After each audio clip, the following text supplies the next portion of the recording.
Vamos dar início, então, ao nosso encontro de estudos para o Livro dos Espíritos dessa noite. Hoje é dia 11 de abril de 2016, são 19 horas e 46 minutos, 30 graus, na cidade de Jaú. Nós estamos transmitindo este encontro de estudos diretamente da Associação Jauense de Estudos Espíritas, localizada na cidade de Jaú, estado de São Paulo, Brasil. Estamos estudando no referido livro, capítulo 11, Lei de Justiça, Amor e Caridade, no seu item 4, Amor Maternal e Filial.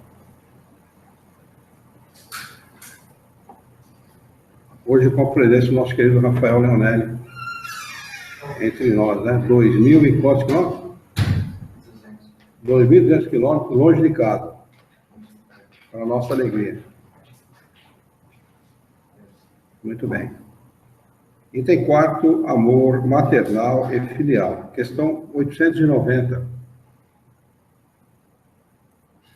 Pergunta de Kardec aos espíritos superiores. O amor maternal é uma virtude ou um sentimento instintivo comum aos homens e aos animais? Resposta.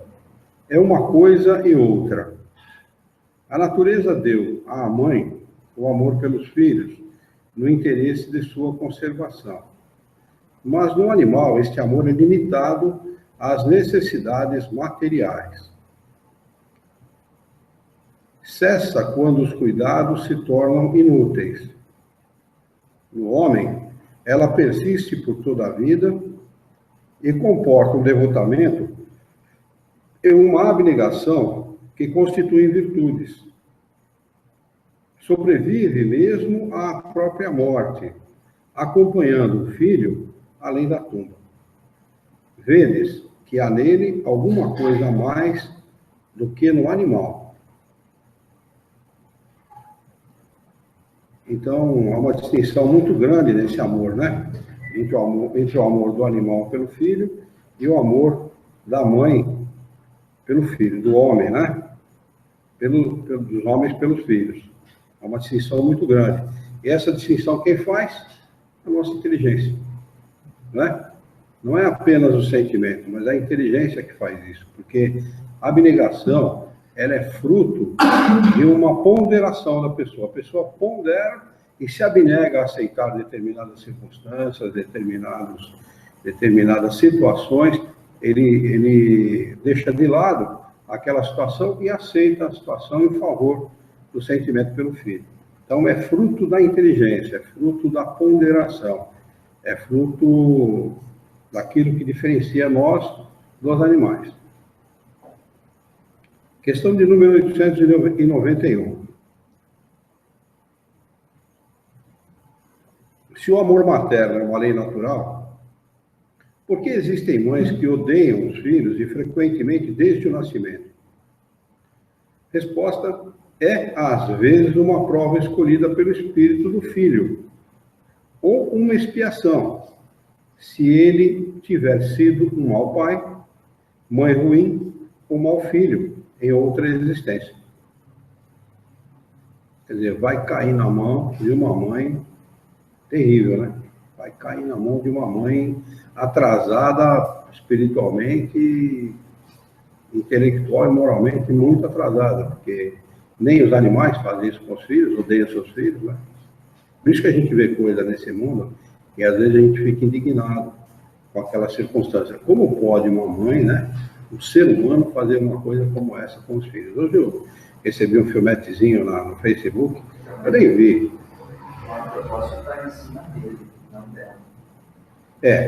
Eu só vou comentar isso que eu estava falando, depois a gente continua comentando aquilo que você propôs. Então, esse filmetezinho mostrava, foi preso um pai outro dia porque espancou uma filha com a cinta, lembra? Estão lembrados desse caso? Hoje mandaram um filmetezinho para mim de uma mãe, a filha está no chão, ela começa a espancar a filha e começa a chutar a filha. Mas chute forte mesmo, um adulto chutando uma criança de uns 8 anos, mais ou menos. Eu nem acabei de ver o filmetezinho. Não dá nem para a gente ver, porque é muita violência, né? A gente não tem coragem de espancar um estranho assim. Covardia. E normalmente isso é fruto do tipo de criação que a pessoa teve, né? A pessoa acaba fazendo isso com o filho porque foi criado dessa maneira, recebeu o mesmo tratamento. Normalmente isso, segundo os sociólogos aí, dizem isso. Mas, de qualquer maneira, esse tipo de situação, ela é sempre a propósito da escolha do espírito e para orientar o espírito, para ensinar o espírito, né? Porque diz aqui, às vezes é prova escolhida pelo espírito. Ou uma expiação, se ele tivesse sido um mau pai, uma mãe ruim, ou um mau filho. Quer dizer, tudo tem um propósito, nada é por acaso, né? Nada acontece por acaso na vida de ninguém. A gente pode dizer, coitada da criancinha. De fato mesmo, coitada mesmo, né? Mas aquilo teve um propósito, teve uma razão de ser. E deve ter um peso muito grande na educação do espírito, porque ele vai ponderar e não vai fazer isso, não vai agir mais desta maneira quando for pai, ou quando for mãe, ou quando for filho. Não vai agir mais com irresponsabilidade e de maneira cruel, muitas vezes, né? Tem filho que larga o pai ou a mãe sozinho em casa e pega a procuração da aposentadoria e fica recebendo a aposentadoria e larga o velho lá, larga a mãe lá, passando, morrendo de sujeira, subnutrido e de todo jeito. A gente cansa de ver esse tipo de situação aí no jornal policial.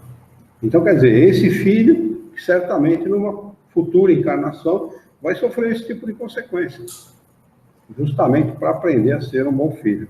Minimizar do passado também pode ser, não? Pode, mas esse caso não explica o ódio, né? Não explica o ódio. A animosidade pode ser explicada dessa forma, o ódio não. O ódio de uma mãe, de um pai por um filho. Nenhuma inimizade do passado é capaz de justificar ódio. Ele fala aqui, ó, porque existem mães que odeiam seus filhos. Ele deixa bem claro, o sentimento é de ódio, não é de animosidade. Que animosidade pode haver, pai com filho, uma mãe com filho, pode haver uma animosidade, né? Mas normalmente, no momento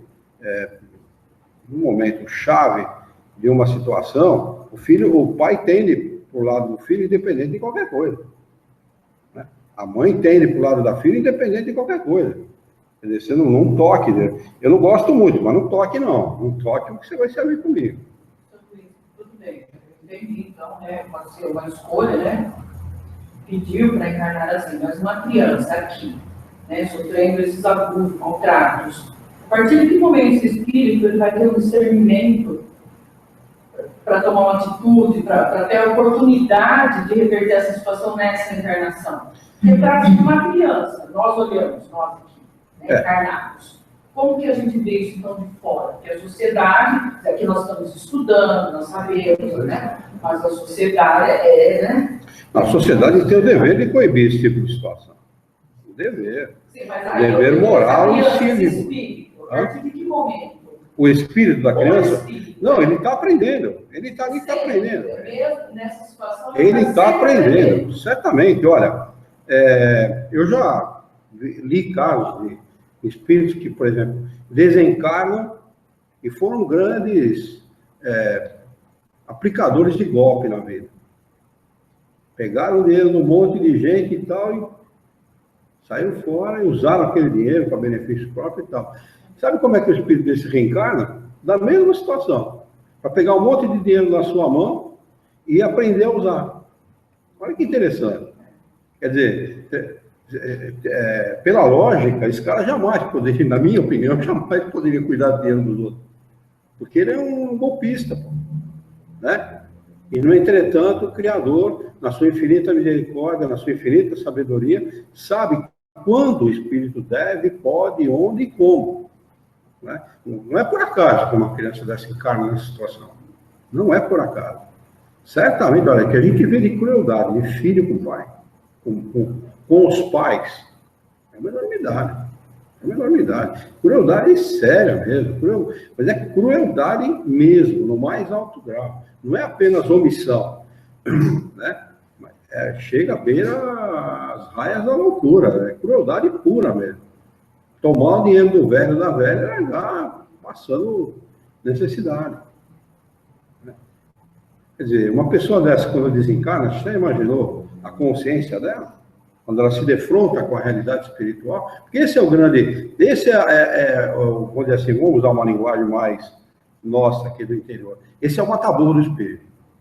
E o que acontece com o cavalo quando ele chega no matadouro? Ele para, né? Ele sabe que se ele enfiar a pata lá, ele morre. Não é isso? Então, esse é a encruzilhada do espírito. É o momento chave de todos nós, espíritos, né? É o momento em que ele desencarna e se defronta com a realidade espiritual. Então, o momento que ele se defronta com a realidade espiritual é que ele vai notar o quanto ele deixou de fazer, ele precisa fazer. Porque o quanto ele deixou de fazer tem um peso, mas o quanto ele precisa tem um peso maior ainda.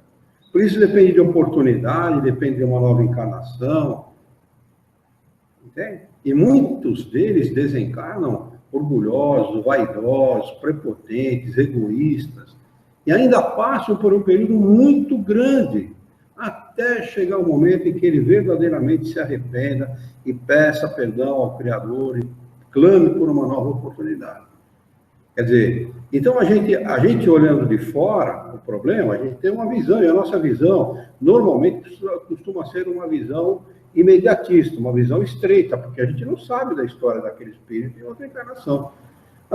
Eu recebi um filmetezinho hoje, já tinha visto esse filme, numa cidade da Bahia, uma coisa assim, um sujeito que tem a cabeça completamente para trás e tal. Como é que é o nome daquela pessoa? José alguma coisa, não é? Todo deformado, rapaz. Ele já fez, parece que fez faculdade, né?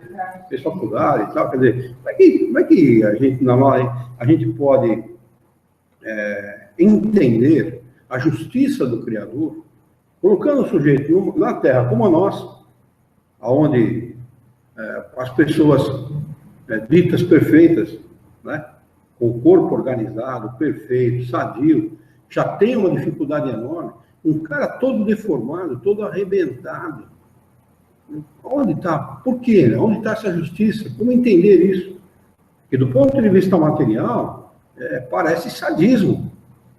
Né? Porque Deus é esse sádico que põe um cara desse jeito no mundo. Mas aí quando você começa a entender a lei de causa e consequência, né? A lei de evolução, todas as nossas necessidades como espírito, peraí, não é bem assim. Não, na realidade, não é punição, é oportunidade. Você muda o foco, né? Você deixa de encarar como punição para passar a encarar como oportunidade. Porque se você for fazer uma remissão na história daquele espírito, você fala, merecia muito mais. Certamente. Se a gente pudesse ter essa oportunidade de rever a história desse espírito, que a gente condena a Deus, vamos dizer assim, a maioria, né? Estou falando da maioria das pessoas condenam a Deus. Se a gente pudesse fazer uma remissão e ver a história desse espírito, como ele se comportou, o que ele fez, o que ele cometeu, isso é pouco. Isso aí é aguinha com açúcar perante o que ele fez. Porque nós temos uma tendência a punir com crueldade. O homem tem essa tendência. Deus pune com qualidade. Pune, aspas, né? Na realidade não é punição, é oportunidade. Então, por mais que o espírito tenha feito, ele sempre recebe das mãos do Criador, pelas suas leis naturais, ele recebe a oportunidade de rever o seu comportamento, de aprender, de melhorar, de progredir, de evoluir. Né? Então, a realidade é essa. Essa é a realidade. Então, quando a gente lê uma resposta como essa, assim, de sopetão, sem a devida reflexão a respeito, os espíritos estão sendo coniventes com a crueldade, não é verdade? Né? O que não justifica também a omissão da sociedade em relação ao que acontece. Né? Não, em hipótese alguma. Em hipótese alguma. Por isso que existem as leis. Muitas vezes elas não são cumpridas, diga-se de passagem. Muitas vezes as pessoas, e aquele menino que foi assassinado pelo pai médico e pela madrasta no Santa Catarina, no Sul, uma coisa assim. Né? O menino, ele chegava muitas vezes a dormir na casa do vizinho, dormia ao relento, foi como é que chama, naquele instituto que cuida das crianças, Conselho Tutelar, pediu ajuda, não foi ouvido, eles omissão. Por quê? Porque o pai era médico, tinha um nome, a mãe tinha um nome na cidade. Quer dizer, omissão pura da sociedade. E isso não pode acontecer. O espírito tem que aprender, mas tem que aprender de maneira a que isso proporcione aprendizado, e não revolta, ódio, rancor, né, sentimentos ruins, que é o que deve ter acontecido com ele. Imagina esse espírito desencarnando naquela situação, né, sendo assassinado naquela circunstância. Muito, muito provavelmente ele deve ter se rebelado contra isso. Muito provavelmente. Vamos lá. Em todos esses casos, a mãe ruim não pode ser animada senão por um mau espírito. Certamente, é um espírito atrasado. O espírito faz uma coisa dessa. A gente cuida dos filhos como se cuidasse de um bibelô, né? Como se cuidasse de uma coisa muito frágil, né? E realmente é mesmo. O ser humano do ponto de vista animal, o bicho mais frágil que existe. Né? Ele depende, ele tem uma dependência muito grande, muitas vezes até os 20, 18, o homem vai até os... Essa dependência muitas vezes vai até os 30 anos, né? Mulher não, né? Então, é uma dependência... É grande, essa dependência é muito...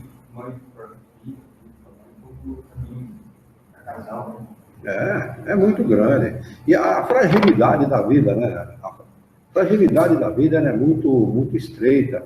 A gente... Ayrton Senna tem uma frase, que até estava na lousa outro dia, né? Que a gente é impotente diante da vida. É mesmo. A gente é impotente, porque a gente acha que está tudo bem, está tudo certo, está tudo arrumadinho. A vida passa uma rasteira, muda tudo, né? Instala-se muitas vezes na vida de muita gente, dependendo das circunstâncias, dos fatos, um caos, porque a vida financeira do cara vira, ocorre desencarne na vida do sujeito, o sujeito não sabe como entender aquilo, né? Por isso que eu falei para você lá no velório que é muito importante naquela hora a gente ter o conhecimento, porque o conhecimento dá o respaldo necessário, né? Porque a fragilidade da vida ela tem essa função mesmo, de mostrar para o homem que ele, do ponto de vista do mando, ele não é nada. Nós não somos absolutamente nada. Nós dependemos da vontade do Criador, das suas leis, da sua bondade, da sua misericórdia, da sua justiça. Essa é a realidade. Tem cara que tem dinheiro e fala, não, quem manda sou eu. Eu mando matar, mando prender, mando soltar e acabou. Eu que mando. Ledo engano. Não manda não. Ele pode mandar comprar o travesseiro, mas a insônia ele não pode afastar. Né? Tem esse lado da questão. Né? Ele pode comprar a carne, mandar fazer o churrasco, mas pode também não comprar alegria. Ele compra quanta carne ele quiser, quanto churrasco ele faz ele quiser, quantos churrascos ele quiser ele faz, mas ele pode não comprar alegria. Então, a fragilidade da vida consiste exatamente no fato de procurar abaixar o orgulho e a vaidade do homem, nesse sentido. Né? Essa é a fragilidade da vida, mostra sempre, para todos, né? Em geral, né? Para todos, esse fato. E é o fato da vida. Né? Nós somos muito dependentes uns dos outros. Tem pessoas que não entendem isso. Pessoas que não depende de ninguém. Eu sou mais eu que está acabado. Depende sim. Depende e muito. Né? Ninguém faz nada sozinho, ninguém vive sozinho, ninguém é feliz sozinho. Né? A gente sempre depende muito uns dos outros. O que difere o homem, o que faz com que o homem tenha essa força, essa soberania na natureza, é exatamente a sua inteligência. A inteligência supre todas as outras fraquezas do homem, né? Você pega um animal, por exemplo, ele é dotado de determinadas qualidades que o homem jamais vai ser dotado. Você pega a águia, por exemplo, né? Um animal que... A águia americana, ela chega a ter 2,10 metros de envergadura de asa. É um animal grande, né? Se a gente for ver. E ela é capaz de enxergar, a 100 metros de altura, ela é capaz de identificar um rato lá embaixo. Olha a capacidade de visão, né, dessa águia. O homem jamais vai ter essa capacidade, essa qualidade de visão. No entretanto, o homem constrói máquinas que é capaz de ver o universo. A inteligência vai muito além de qualquer atributo físico, de qualquer animal, de qualquer qualidade física de qualquer animal. Ele não tem aquela qualidade, mas ele, com a sua sabedoria, com a sua inteligência, ele é capaz de chegar ao ponto de fazer coisas que superam em muito a falta de determinadas determinadas qualidades, determinadas ferramentas que ele não tem. Ele usa os seus atributos e supera tudo. Também. Vamos lá. Em todos esses casos, a mãe ruim não pode ser animada senão por um mau espírito, que procura criar dificuldades ao filho para que ele fracasse na prova desejada, tá vendo? Onde está o senão da coisa aqui, ó. Ele pede a encarnação exatamente por causa disso. Ele quer testar, né, ele como persistência, né? Mas essa violação das leis naturais não ficará impune, e o espírito do filho será recompensado pelos obstáculos que tiver superado. Olha, não precisa também chegar aos extremos do pai ou da mãe odiar o filho, viu? Basta determinadas circunstâncias na vida em que o pai muitas vezes é opressor, limita. Tem muito pai e muita mãe que fala para o filho: você não serve para nada, você é um cabeção, você é um burro, você nunca vai dar nada na vida, não sei o quê. Está cheio de pai e mãe assim, está cheio. O que isso deteriora emocionalmente a criança é uma coisa. Quer dizer, não precisa muitas vezes o ódio, não. Às vezes o jeito de criar também causa muito empecilho na vida do filho. O filho ou a filha tem que superar isso. Né? Questão 892. Quando os pais têm filhos que lhes causam desgostos, não são excusáveis de não terem por eles a ternura que teriam, no caso contrário? Resposta: não, porque se trata de um encargo que lhes foi confiado e sua missão é a de fazer os esforços para os conduzir ao bem. Por outro lado, esses desgostos são quase sempre a consequência dos maus costumes que os pais deixaram os filhos seguir desde o berço. Eles colhem, portanto, o que semearam. Verdade inconteste, né? Inconteste. Os pais são omissos, é bonitinho, fala um palavrão quando é criança, acha bonitinho e tal, quando é grande ele xinga o pai e a mãe. Aí não é mais bonitinho, né? Aí é feinho. Então é isso aí. Pai e mãe é pai e mãe em tempo integral. Não existe esse negócio de ser pai e mãe por um período, né? Não existe isso. A gente é pai e mãe em tempo integral. Vamos lá. Capítulo 12. Perfeição moral. Item 1. As virtudes e os vícios. Questão 893. Qual a mais meritória de todas as virtudes? Resposta: todas as virtudes têm o seu mérito, porque todas são indício de progresso no caminho do bem. A virtude sempre que há resistência voluntária ao arrastamento das más tendências. Mas a sublimidade da virtude consiste no sacrifício do interesse pessoal para o bem do próximo, sem segunda intenção. A mais meritória é aquela que se baseia na caridade mais desinteressada. Aliás, a virtude é uma coisa muito pouco conhecida no nosso mundo, né? Os Espíritos dizem que Deus tem virtudes que nós não conhecemos. Quer dizer, o que para nós é virtude, não sei até onde é virtude mesmo, né? A gente não sabe até onde é virtude, porque no mundo como Júpiter, que os caras saem de lá para vir inspirar o bem em mundos como o nosso,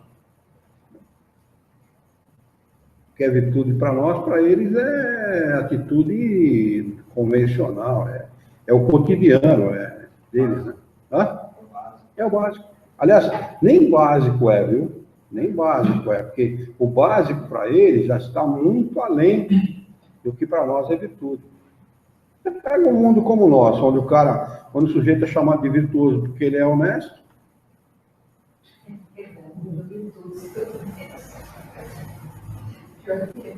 Onde é que está a virtude nisso?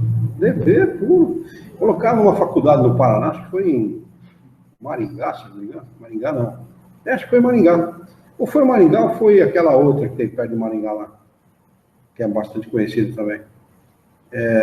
Colocaram uma sorveteira. Você viu esse cara? Com vários tipos de sorvete, custava R$2 cada sorvete. Então o cara pegava o sorvete e depositava o dinheiro. Pois que foi uma surpresa, de não sei quantos mil sorvetes, só 17 deixaram de serem pagos. Quer dizer, de 2.000 e poucos sorvetes que foi pego, só 17 deixaram de ser pagos. Mas esses 17 faz o estardalhaço no mundo, não. Olha o estardalhaço que está fazendo em Brasília, rapaz. Uma minoria, meia dúzia, faz um estardalhaço danado. Vamos lá. Oi? Questão 894. Há pessoas que fazem o bem por impulso espontâneo, sem que tenham de lutar com nenhum sentimento contrário. Têm elas o mesmo mérito daquelas que têm de lutar contra a sua própria natureza e conseguem superá-la? Resposta. O que não tem de lutar é porque já realizaram o progresso, lutaram anteriormente e venceram. É por isso que os bons sentimentos não lhes custam nenhum esforço e suas ações lhes parecem tão fáceis. O bem tornou-se para eles um hábito. Deve-se honrá-los como a velhos guerreiros que conquistaram suas posições. Você acha que as coisas vêm de graça, gente? Olha aí, ó. Olha aí como é que a gente, o espírito, de modo geral, conquista as coisas. Velhos guerreiros que conquistaram suas posições. Quer dizer, nada se conquista sem muito trabalho. Como chama, quando fala em guerra, aqui não é propriamente a guerra da beligerância, né? É a luta do cotidiano, do dia a dia, do vencer umas tendências, né? Como estáis ainda longe da perfeição, esses exemplos vos espantam pelo contraste, e os admirais tanto mais porque são raros. Mas sabei que nos mundos mais avançados que o vosso, isso que entre vós é exceção se torna regra. O sentimento do bem se encontra por toda parte e de maneira espontânea, porque são mundos habitados somente por bons espíritos. E uma única intenção má seria neles uma exceção monstruosa. Olha aqui. Que coisa, não? Uma única intenção má, hein? Intenção, não é nem ato, né? Eis porque os homens ali são felizes, e assim será também na Terra, quando a humanidade se houver transformado e compreender e praticar a caridade na sua verdadeira acepção. Benevolência para com todos, indulgência para com as faltas alheias e perdão das ofensas. Questão de número 895. À parte os defeitos e os vícios sobre os quais ninguém se enganaria, qual é o indício da imperfeição? Resposta. O interesse pessoal. As qualidades morais são geralmente como a duração de um objeto de cobre que não resiste à pedra de toque. Um homem pode possuir qualidades reais que o fazem para o mundo um homem de bem, mas essas qualidades, embora representem um progresso, não suportam, em geral, a certas provas, e basta ferir a tecla do interesse pessoal para se descobrir o fundo. O verdadeiro desinteresse é de fato tão raro na Terra que se pode admirá-lo como um fenômeno quando ele se apresenta. O apego às coisas materiais é um indício notório de inferioridade, pois quanto mais o homem se apega aos bens desse mundo, menos compreende o seu destino. Pelo desinteresse, ao contrário, ele prova que vê o futuro de um ponto de vista mais elevado. Esse desinteresse pelas coisas materiais é muito raro, realmente, né? Nem a gente que estuda, que lida com esse assunto, que procura se esmerar nesse assunto, foge à regra, né? Há um interesse natural. Tem dois pesos, né? Hã? Assim, tem dois pesos. Dois Peso. pesos. Uma coisa é você batalhar por bem-estar seu e da sua família. Uma condição razoável de você entender. Outra coisa é você querer além disso. Em detrimento do bem-estar do outro, né? Tomando o que é de direito do outro. Não, é fato. Você batalhar o que é seu, conquistar aquilo que é seu. De fato, isso é legítimo. É seu de maneira legítima. Exatamente. Não, mas Batalhar para a sua casa, seu ou ter uma vida boa, enfim. Você querer algo a mais e tirar proveito disso, né? Mas quando a gente fala do apego às coisas materiais, a gente está falando no geral das pessoas, né? Analisando a sociedade de uma maneira geral, entendeu? Esse apego é notório nas pessoas. É notório. A gente é um mundo onde isso é próprio. Até é natural, vamos dizer assim. As pessoas encaram com naturalidade esse tipo de coisa, né? Até porque a ideia da sobrevivência da alma, a ideia da reencarnação está muito distante da maioria das pessoas. Da maioria, entendeu? Jesus, ele batalha muito em cima da ideia da sobrevivência da alma. Aliás, a grande mensagem dele foi essa. A grande mensagem. Negócio de morrer na cruz para salvar. E mesmo na hora da sua morte. Né? Vocês caminharam comigo, viveram junto comigo, me viram morrer, estão me vendo vivo novamente. A morte não existe. Essa foi a grande mensagem. Entendeu? Porque depois da sua morte, ele se materializa para os seus seguidores. Né? As pessoas sabem disso, mas ignoram. Na realidade, existe a ideia da salvação e do milagre. Essas duas ideias acabam afugentando um pouco o maior interesse da mensagem de Jesus. Acaba afugentando um pouco. Por quê? A ideia do milagre, da salvação qual é? Ele morreu para nos salvar. E a ideia dos milagres que ele fez durante a vida o eleva, e a igreja o elevou à condição de Deus. Deus Filho. Né? Isso distorce tudo, entendeu? Distorce toda a mensagem dele, acaba por distorcer a mensagem dele. Quando a gente fala diferente do que a igreja fala, muita gente acusa o Espiritismo de encarar o Evangelho, de colocar de lado, inclusive, o Evangelho de Jesus, e de não dar a devida importância para Jesus. É mentira isso.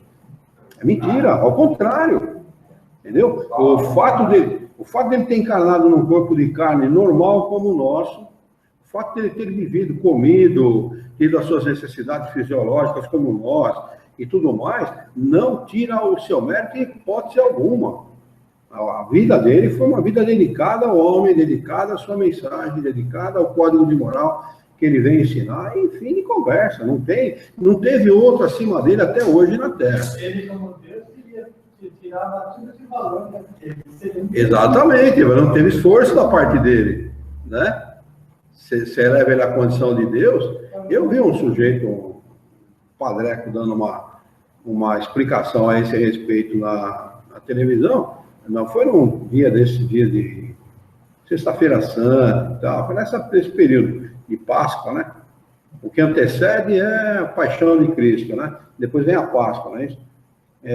Perguntaram para ele por que a igreja mostrava Deus, Jesus, né? Não sei se ele falou Deus, mas Jesus mostrava Jesus de uma maneira tão sofrida, né? Por que eles mostravam assim? Sempre todas as igrejas ele estava lá pregado na cruz, com sangue correndo na cara e tal, né? Por que mostravam ele dessa maneira? Resposta do padreco, para que as pessoas tivessem dó dele, pena dele.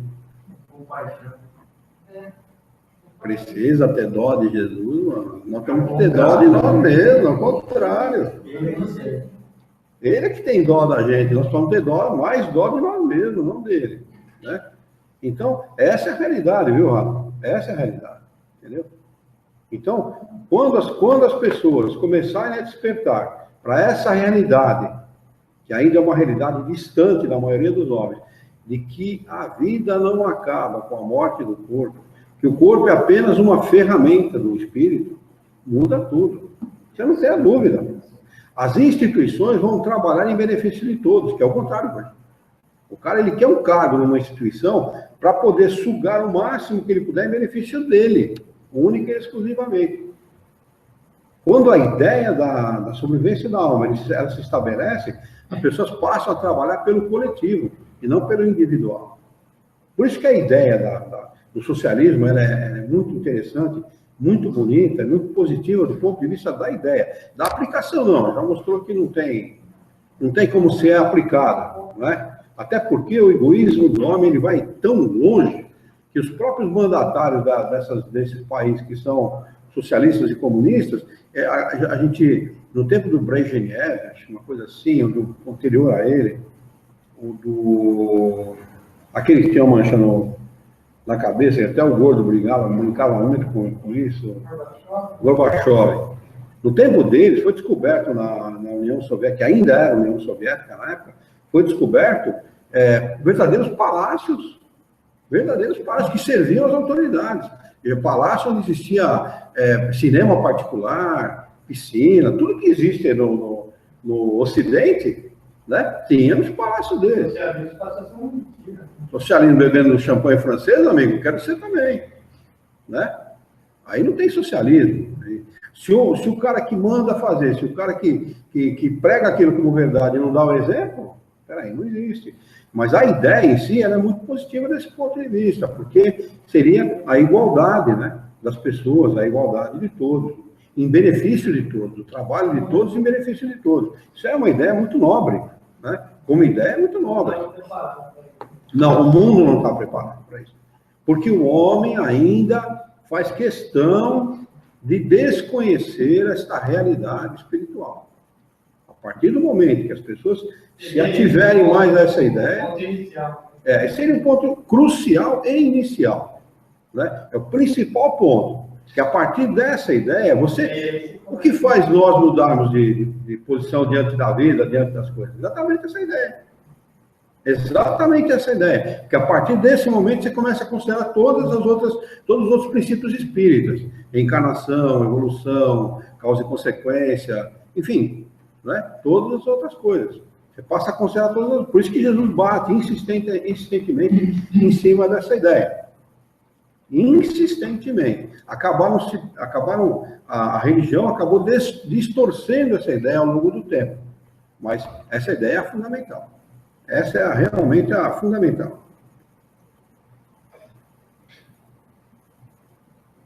Pelo desinteresse, ao contrário, ele prova que vê o futuro de um ponto de vista mais elevado.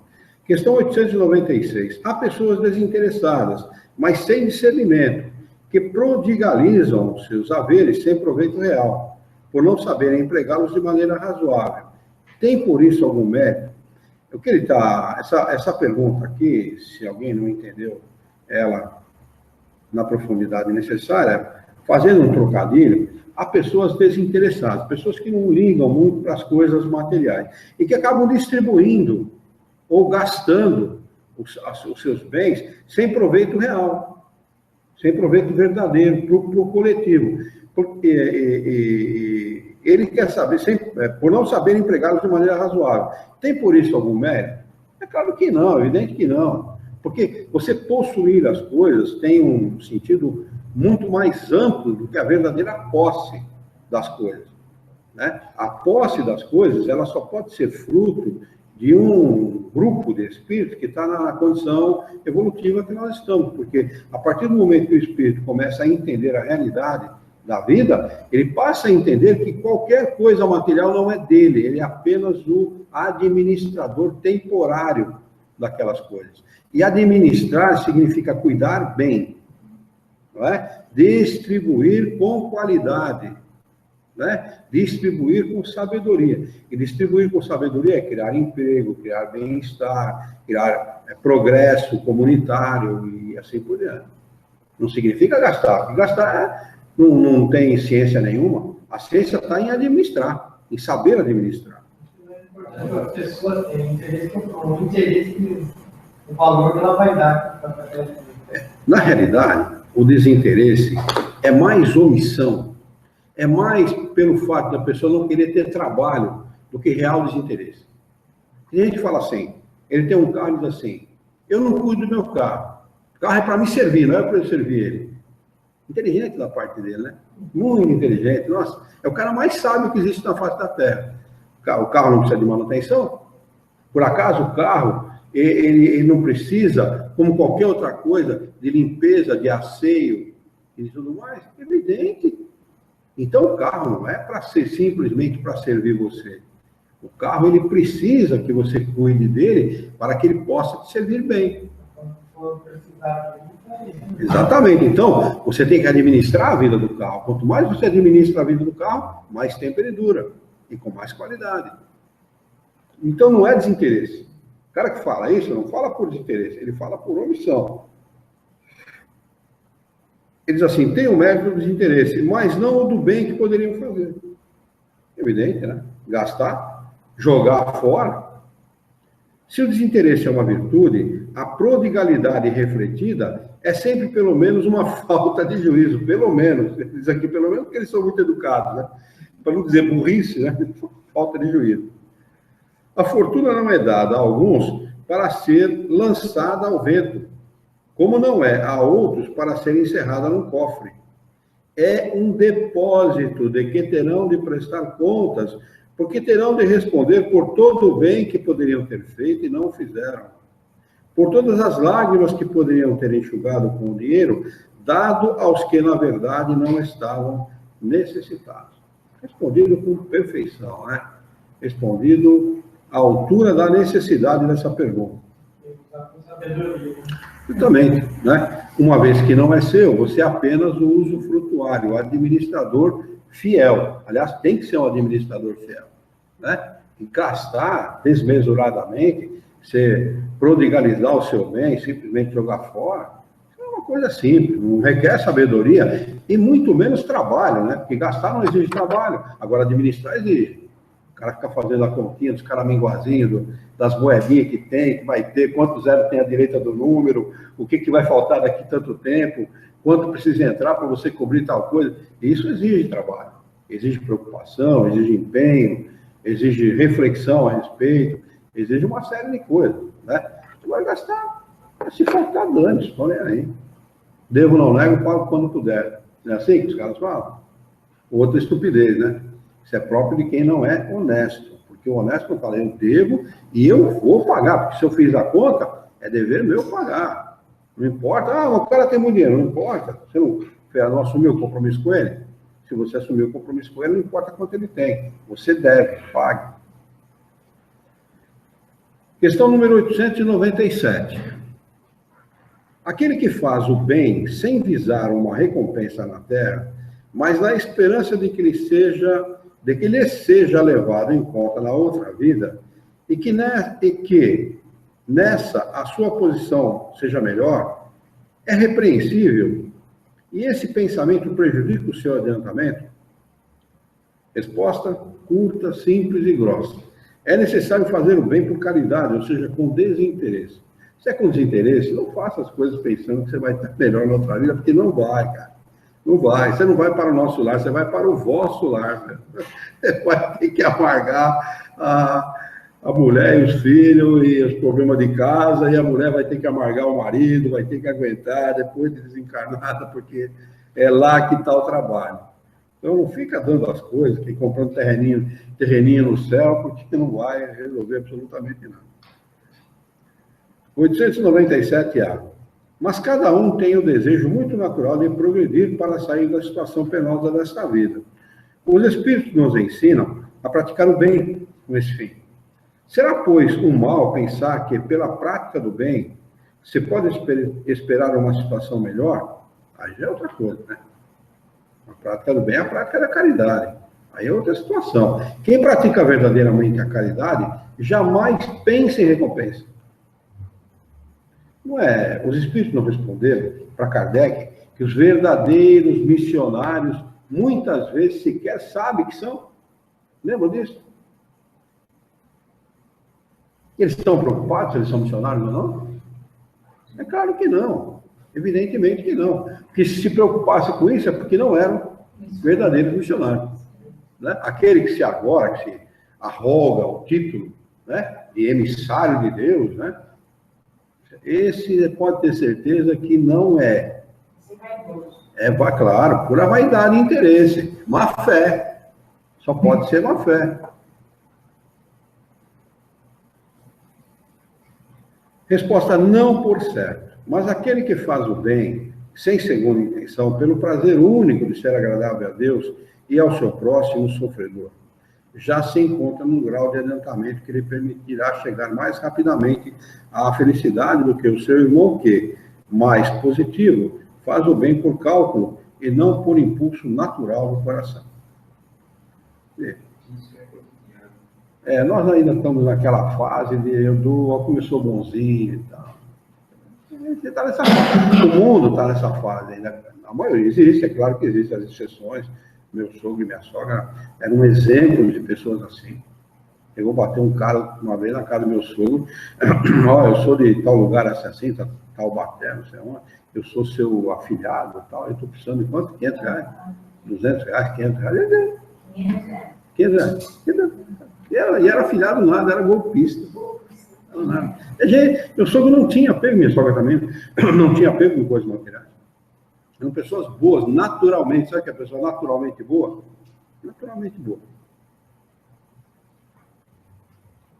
Eram pessoas assim. Vamos lá. 897b. Não temos de fazer aqui uma distinção entre o bem que se pode fazer ao próximo e o cuidado de lhe corrigir os defeitos? Concebemos que fazer o bem com o pensamento de que não seja levado em conta na outra vida é pouco meritório. Mas emendar-se, vencer as paixões, corrigir o caráter, visando se aproximar dos bons espíritos e se elevar, será igualmente um sinal de inferioridade? Não, não. Por fazer o bem, não queremos dizer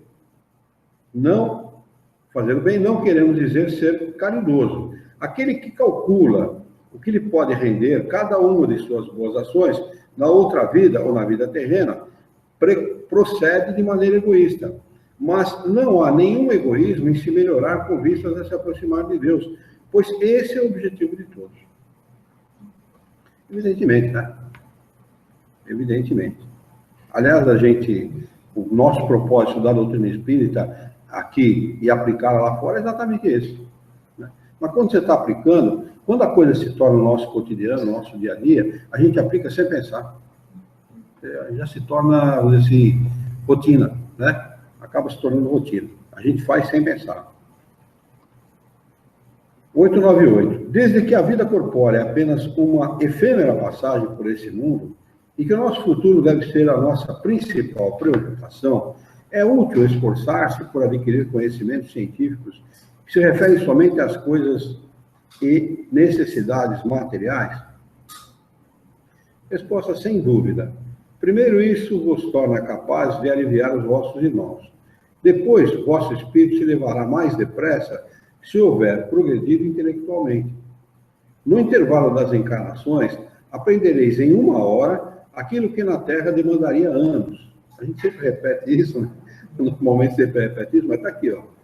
Está aqui a afirmação, questão 898, para vocês guardarem se vocês quiserem, é uma afirmação dos espíritos.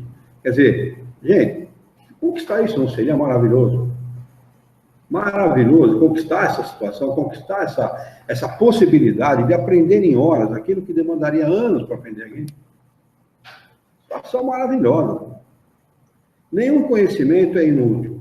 Todos contribuem mais ou menos para o adiantamento, porque o espírito perfeito deve saber tudo e, devendo o progresso realizar-se em todos os sentidos, todas as ideias adquiridas ajudam o desenvolvimento do espírito. Então, desse ponto de vista, deste ponto de vista do raciocínio dessa resposta dos espíritos, a gente pode dizer o seguinte: não existe médico, espírito, advogado, espírito, professor, espírito. Existe espírito médico, espírito advogado, espírito professor e assim sucessivamente. Porque o que ele amealha para ele, o que ele arrecada, o que ele reúne de informação e de conhecimento, vai servir para ele na evolução do espírito dele. Não é? Conhecimento médico que ele tem não torna um médico espírito ou espírita. Ele pode ser um espírita, um espírita médico, mas nunca um médico espírito. Entendeu o que eu quero dizer? Ficou difícil. Complicou? Eu vou explicar de novo. Tudo aquilo que o espírito arrecada, tudo aquilo que ele recolhe, tudo aquilo que ele entesoura como conhecimento, não é para que ele se especialize em determinada coisa. Então, jamais o espírito vai poder dizer assim: eu sou um espírito médico. Não existe espírito médico. Existe um médico, desculpe, um médico espírito. Existe um espírito médico. Um espírito que é espírita, porque existem espíritos que não são espíritas, ele jamais vai poder dizer assim, eu sou médico, espírita, espírito. Ou um espírito, espírita, médico. Ele pode dizer assim, eu sou um espírito, espírita, médico. Mas não o contrário, médico, espírito, espírito. Entendeu? O médico foi apenas circunstancial. É circunstancial, porque na outra encarnação ele pode encarnar para ser um carroceiro, na outra ele pode encarnar para ser um engenheiro, na outra um cientista, na outra um gari, e assim sucessivamente, na dependência das necessidades que ele tem. Então não existe médico espírita. Espírito, espírita, médico, isso sim. Não, discorda. Médico espírita existe. Porque tem médico católico, médico protestante. Não, mas eu estou falando do desencarnado. Eu estou falando do desencarnado. Porque como é que o tal do André Luiz, o tal do André Luiz se apresenta? O médico espírito. Não é? Você tem conhecimento dos espíritos, que na verdade Qual o mais importante? Um Allan Kardec, que escreveu, que fez a obra que fez, ou um boleiro, porque o homem era boleiro, era presidente do Flamengo, quando estava encarnado. Eu acho que tem uma coisa bastante relevante nessa questão, que ele diz assim, independente do cara querer se tornar médico, por querer conquistar as coisas materiais, porque dá mais dinheiro, dá mais valor, de qualquer forma ele vai estar ajudando as pessoas também. Mesmo ele querendo fazer isso de maneira egoísta, vamos dizer assim, para querer viver de uma maneira melhor, que vai ganhar mais, o conhecimento dele vai ajudar as outras pessoas. E mais, é muito interessante isso, mas mais do que ele diz assim, todos colaboram. Isso. Ele coloca aqui, todos, quer ver? Conhecimento. Olha lá, aqui está no último parágrafo. Nenhum conhecimento é inútil. Todos contribuem mais ou menos para o adiantamento. Então, não tem ninguém que faça um trabalho na Terra, seja o trabalho que for, que não está contribuindo para a evolução de todos, para a melhoria de todos. O carinha que recolhe o nosso lixo, quer mais colaboração que esse cara dá para a sociedade? Fala, bem. Esse conhecimento do espírito sobre a medicina, ele leva consigo para outros mundos também? Ele pode aplicar? Eu acredito que sim, porque se ele for muito adiantado em medicina, ele pode encarnar num mundo mais atrasado que o nosso e levar esse conhecimento e ajudar a evolução. Como é que você acha que surgiu a medicina no nosso mundo? E as outras tecnologias? Exatamente dessa forma. Eles podem ajudar também eles a ter a necessidade dos encarnados? Você está falando do espírito ajudar o encarnado? É claro, evidente, e com conhecimento médico ele pode ajudar e muito. Olha, viu? Hã? Sim, pode acontecer, se for da permissão de Deus, porque nada acontece sem a permissão de Deus. Eu vi aquele, acho que ele era engenheiro, eu recebi o tal do Dr. Fritz, no Rio de Janeiro. Então a Globo estava lá, filmando o trabalho dele e tal. Queiroz, acho que Queiroz. Ou foi assassinado, Edson Queiroz, né? Então ele estava lá, ele chama de incorporar, né? A gente sabe que não é assim, mas estava lá incorporado com o Dr. Fritz, a linguagem que eles usavam.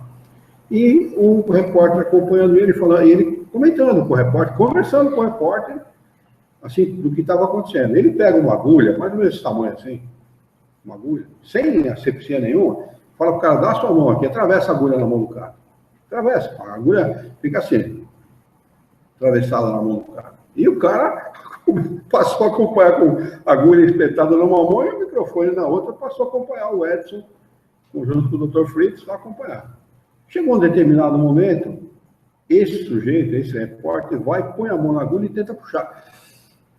Sente uma dor horrível. Aí o Dr. Fritz dá uma risada e fala, não é assim, é assim, ó. E tira a agulha do mesmo jeito que ele enfiou, sem dor nenhuma e sem sangue. Né? Então, a partir do momento que essas pessoas entenderam o significado do magnetismo e da utilização dele, as pessoas vão mudar a sua visão a respeito dos fenômenos mediúnicos. Vão dar mais importância e vão passar a compreender a razão desse fenômeno. Mas vamos lá. Questão 899. De dois homens ricos, um nasceu na opulência e jamais conheceu a necessidade. O outro deve a sua fortuna ao seu próprio trabalho. E todos os dois a empregam exclusivamente em sua satisfação pessoal. Qual deles o mais culpado? A gente pode imaginar que ele vai responder o primeiro, né? Nasceu na opulência, nunca fez nada para merecer isso. Ao contrário, que conheceu o sofrimento. Ele sabe o que é sofrer, conhece a dor que não alivia, mas como geralmente acontece, não se lembra mais dela. Egoísmo. Questão de número 900. Aquele que acumula sem cessar e sem beneficiar a ninguém, terá uma desculpa válida ao dizer que ajunta para deixar aos herdeiros? Resposta: é um compromisso de má consciência. 901. De dois avarentos. O primeiro se priva do necessário e morre de necessidades sobre o seu tesouro. O segundo é avaro só para os demais e pródigo para consigo mesmo. Enquanto recua diante do mais ligeiro sacrifício para prestar um serviço ou fazer uma coisa útil, nada lhe parece muito para satisfazer aos seus gostos e às suas paixões. Peçam-lhe um favor e ele estará sempre de má vontade. Ocorra-lhe, porém, uma fantasia e estará sempre pronto a satisfazê-la. Qual deles é o mais culpável e qual terá o pior lugar no mundo dos espíritos? Resposta: aquele que goza. É mais egoísta do que o avarento. O outro já recebeu uma parte de sua punição. Sem comentário, né? 902. É repreensível cobiçar a riqueza com o desejo de praticar o bem? Resposta: o sentimento é louvável, sem dúvida, quando puro. Mas esse desejo é sempre bastante desinteressado? Perguntam aos espíritos. Resposta: é evidente que não. Porque a primeira coisa que o cara faz depois de ficar rico, ganhar uma grana na loteria, alguma coisa, é esquecer tudo que ele prometeu. Ele não está nem aí. Primeira coisa. Quando os caras são entrevistados, a Mega Sena acumulada, a primeira coisa que eu fazia é mandar meu patrão para aquele lugar. Não trará oculto uma segunda intenção pessoal? A primeira pessoa a quem se deseja fazer o bem não será muitas vezes a nossa? 903. A culpa em estudar os defeitos alheios? Resposta: se é com o fito de os criticar e divulgar, há muita culpa, porque isso é faltar com a caridade. Se é com a intenção do proveito pessoal, evitando-se aqueles defeitos, pode ser útil. Mas não se deve esquecer que a indulgência para com os defeitos alheios é uma virtude compreendida na caridade. Antes de censurar as imperfeições dos outros, vede se não podem fazer o mesmo a vosso respeito. Normalmente quem aponta o dedo é que faz a mesma coisa, né? Se não piora às vezes. Tratai, pois, de possuir as qualidades contrárias aos defeitos que criticais dos outros. Esse é o meio de vos tornar superior. Se os censurais, por serem avarentos, sede generosos. Por serem duros, sede dóceis. Por agirem com mesquinhez, sede grandes em todas as vossas ações. Em uma palavra, fazei de maneira que não vos possam aplicar aquelas palavras de Jesus, abre aspas, vedes um arqueiro no olho do vizinho e não vedes uma trave no vosso, fecha aspas. Questão de número 904. É culpado o que sonda os males da sociedade e os desvenda? Resposta: isso depende do sentimento que o leva a fazê-lo. Se o escritor só quer fazer escândalo, é um prazer pessoal que proporciona apresentando quadros que são, em geral, antes mal do que um bom exemplo. O espírito faz uma apreciação, mas pode ser punido por essa espécie de prazer que sente em revelar o mal. E o que tem de gente assim no nosso mundo é uma brincadeira, né? Você pode fazer 1000 coisas boas. Você faz uma errada, ela conta aquela. Questão 904A. Como julgar, nesse caso, a pureza das intenções e a sinceridade do escritor? Resposta: isso nem sempre é útil. Se ele escreve boas coisas, procurai aproveitá-las. Se escreve mas é uma questão de consciência que a ele diz respeito. De resto, se ele quer provar sua sinceridade, cabe-lhe apoiar os preceitos do seu próprio exemplo. Questão de número 905, pergunta: alguns autores publicam obras muito belas e moralmente elevadas que ajudam o progresso da humanidade, mas das quais eles mesmos não tiraram proveito. Como espíritos, lhes será levado em conta o bem que fizeram através de suas obras? Resposta: a moral sem ação é como a semente sem o trabalho. Do que vos serve a semente se não a fizerdes frutificar para vos alimentar? Esses homens são mais culpáveis porque tinham inteligência para compreender. Não praticando as máximas que ofereciam aos outros, renunciaram a colher os seus frutos. Quer dizer, com muita conversa é bobagem, né? Tem que ter conversa e tem que ter ação. Aliás, o maior de todos os espíritos aqui encarnados fazia exatamente isso. Ensinava com palavras e dava exemplo. 906. É repreensível aquele que, fazendo conscientemente o bem, reconhece o que faz? Resposta: desde que pode ter consciência do mal que fizer. Essa foi uma patadinha com luva de pelica. Deve ter igualmente do bem, a fim de saber se age bem ou mal. E pesando todas as suas ações na balança da lei de Deus, e sobretudo da lei da justiça, do amor e da caridade, que ele poderá dizer a si mesmo se as suas ações são boas ou más, e aprová-las ou desaprová-las. Não pode, pois, ser responsabilizado por reconhecer que triunfou das más tendências e de estar satisfeito por isso, desde que não se envaideça com o que cairia em outra falta. Item 2, das paixões. Alguém quer comentar alguma coisa a respeito desse item que a gente acaba de estudar? Então vamos lá. Questão de número 907. Pergunta dos espíritos superiores a Kardec. Pergunta de Kardec aos espíritos superiores. O princípio das paixões, sendo natural, é mal em si mesmo? Resposta: não. A paixão está no excesso provocado pela vontade, pois o princípio foi dado ao homem para o bem, e as paixões podem conduzi-lo a grandes coisas. O abuso a que ele se entrega é a causa do mal. Questão de número 908. Como definir o limite em que as paixões devem ser boas ou más? As paixões são como um cavalo que é útil quando governado e perigoso quando governa. Reconhecei, pois, que uma paixão se torna perniciosa no momento em que a deixais de governar e quando resulta num prejuízo qualquer para vós e para outro. Acrescenta Kardec a seguinte explicação.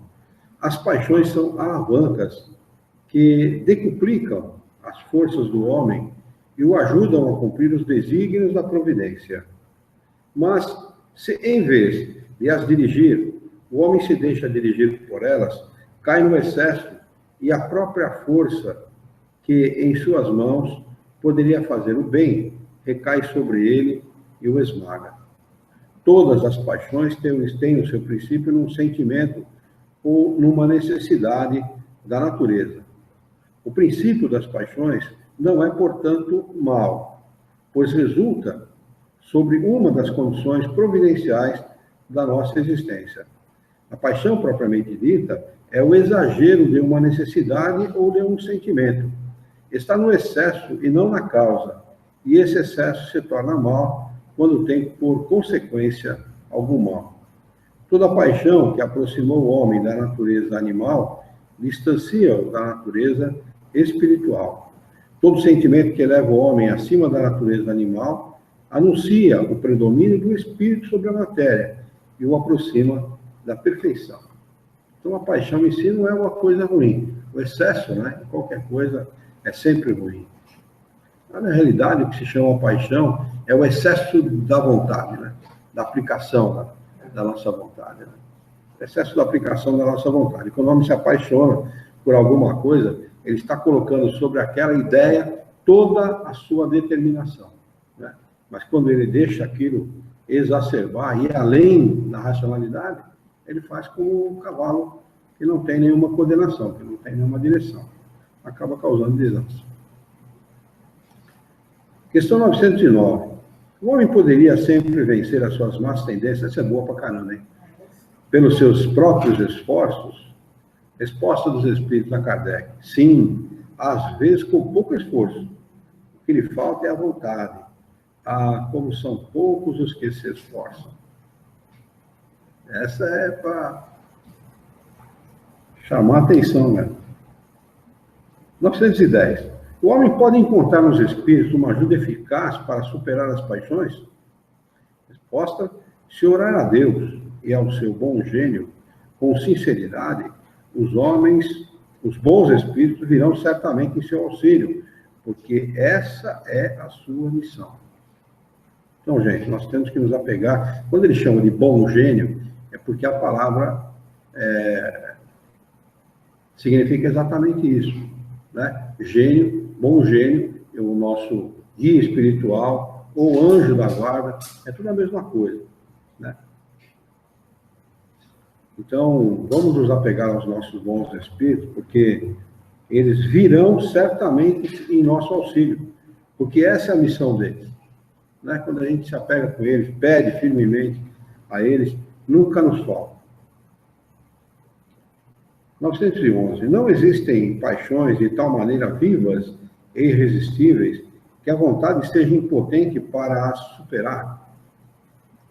Resposta: há muitas pessoas que dizem eu quero, mas a vontade está apenas nos lábios. Elas querem, mas estão muito satisfeitas de que não podem superar suas paixões, que o seu espírito nelas se compraz por consequência de sua própria inferioridade. Aquele que procura reprimi-las compreende a sua natureza espiritual. Vencê-las é para ele um triunfo do espírito sobre a matéria. Eu conheço algumas pessoas que venceram hábitos terríveis, né, como a droga, por exemplo, e hoje são pessoas que não são mais adictas à droga, e por uma determinação muito grande, porque não é fácil. Adicta não deixa de ser, pai. Não, elas não são, são adictas, mas não são usuários. Não sou eu falei a palavra errada, não são usuários. Então, mas eu acho isso de uma determinação muito grande, porque não é para qualquer um, né? Largar das drogas, largar de um hábito, de um vício, não é coisa fácil, não. 912. Qual o meio mais eficaz de se combater a predominância da natureza corpórea? Isso nós somos especialistas, né? Deixar a matéria, o corpo, falar mais alto sobre nós, sobre o espírito. Praticar a abnegação. E quem quer ser abnegado? A maioria não quer. A maioria não quer. A maioria não aceita, pelo próprio orgulho, pelo próprio fato do orgulho humano, né, preponderar, não aceita ser abnegado em coisa nenhuma. Absolutamente nada. Aí a matéria vai predominar cada vez mais sobre o espírito. Item 3, do egoísmo. Podemos parar. É porque é grande, né? A pergunta... não. O item é grande, mas a pergunta é curta. Nós temos 5 minutos ainda. Vamos ver essa primeira aqui, vai. Entre os vícios, qual é o que podemos considerar radical? Aqui o item 3 trata da pior chaga da humanidade, que é o egoísmo, né? Respostas: já dissemos muitas vezes, o egoísmo, dele se deriva todo mal. Estudai todos os vícios e vereis que no fundo de todos existe egoísmo. por mais que luteis contra eles, não chegareis a extirpá-los, enquanto não os atacardes pela raiz, enquanto não lhes houverdes destruído a causa, que todos os vossos esforços tendam para esse fim, porque nele se encontra a verdadeira chaga da sociedade. Quem nesta vida quiser se aproximar da perfeição moral, deve extirpar do seu coração todo o sentimento de egoísmo, porque o egoísmo é comparável com a justiça. Desculpe.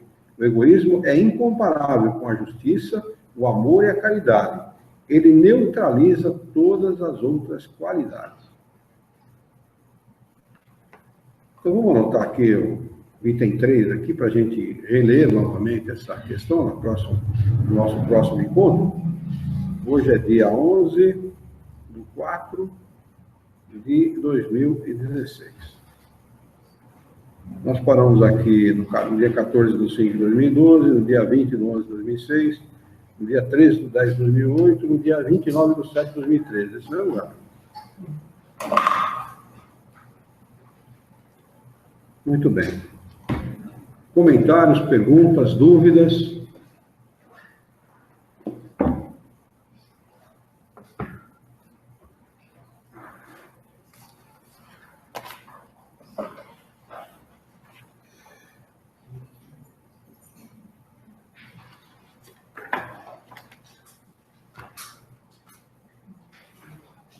Rafa, se você sentir necessidade, na quinta-feira tem o estudo do Evangelho segundo o Espiritismo, das 8 às 9.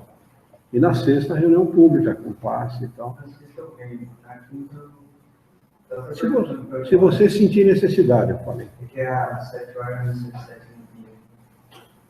Se você vir às 7 horas, se acabar às 8, 8 e pouco, se você quiser vir, fica à vontade, tá bom? Esse é o momento que o apoio espiritual é bem-vindo. Né? É sempre bem-vindo, mas nesse momento, especialmente. Né? Muito bem. Podemos encerrar, então? Vamos elevar, então, o nosso pensamento.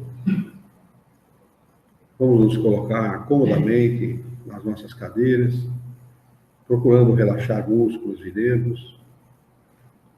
Vamos mentalizar amorosamente a figura do nosso mestre, modelo e guia, Jesus de Nazaré.